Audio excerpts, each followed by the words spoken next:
Congressman Nicole Malliotakis of New York, Republicans are saying this is the White House just trying to avoid having to call it a recession because it's likely the White House policies that got us there. You know what I say? People feel what they feel. And right now their credit card bills are going up. Their savings are going down. Their wages are stagnant. If they're going up, they're getting eaten up by inflation. And they just don't feel good about their economic situation right now. And that is showing up in the polls. So does it matter what we call it?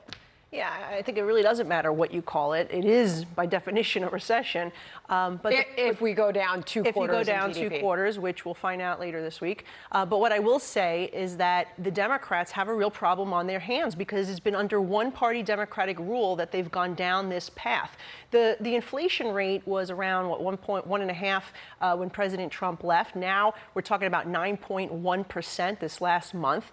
It is because of President Biden policy to incentivize people to stay home rather than report to work in the early days of his administration, that we have supply chain shortage issues. They decided to spend money. And as a result, that money has now created inflation that has caused people to take more out of people's pockets. So they gave with one hand when they gave out those stimulus checks, but now it's costing the American families thousands of more dollars. And they're still talking about spending more. Exactly. As a business journalist, I've always, to be sure, I've always asked economists, what is your definition of a recession? Because it's not uncommon to have an economist have a different explanation of what they view as a recession. It is traditionally accepted, though, that if you dip 2 straight quarters in economic growth, GDP, that is seen by most economists as a traditional recession.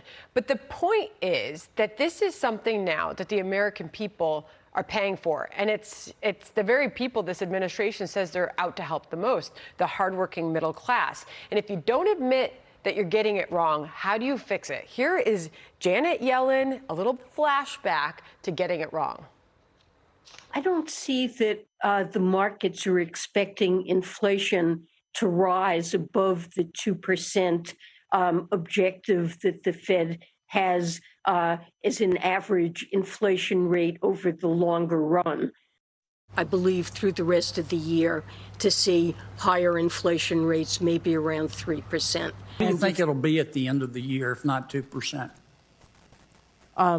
Probably closer to 4%.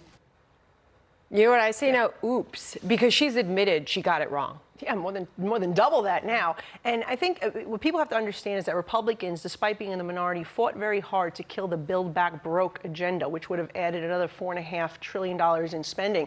And that would have just added to this. So even though we're in the minority, we're doing what we can to try to push back and try to be somewhat responsible in our approach. What we really need is to start looking at all the government programs and saying, hey, where can we be? What programs are not working here? What kind of spending? There are so many different departments and agencies and programs and things that we can be looking at, and then we have to offset that spending. Instead of spending additional money, let's look for areas You're where making the case how important it is that your party lay out exactly what Republicans can do if they are, to your point, able to flip the House in November.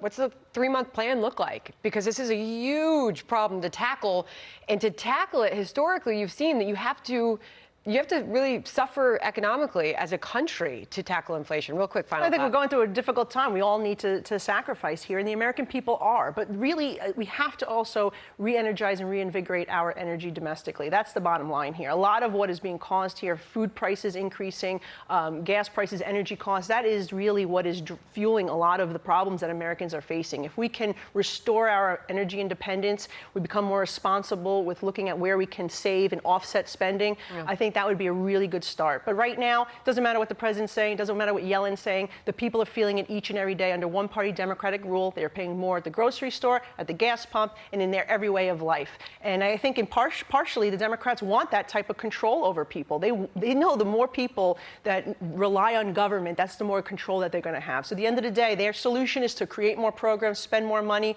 and in turn, the American people, the working class, will be more dependent on government. And that is really sad. We have to be become energy independent and make sure the American people are independent of government. Yeah, I mean, and now to fix the problem, it might mean sky-high unemployment in this country, a lot of job losses just to fix the problem. Well, if they keep increasing, if they keep doing and what they're potential tax doing, hikes, according to Larry and Summers. we have an opportunity to reverse it this November. All right, great to see you. Thank you very much, Thank you. Congresswoman. Good to have you here. John. Sandra, a disturbing scene in America's biggest city, one that has become all too common. Next, details on the giant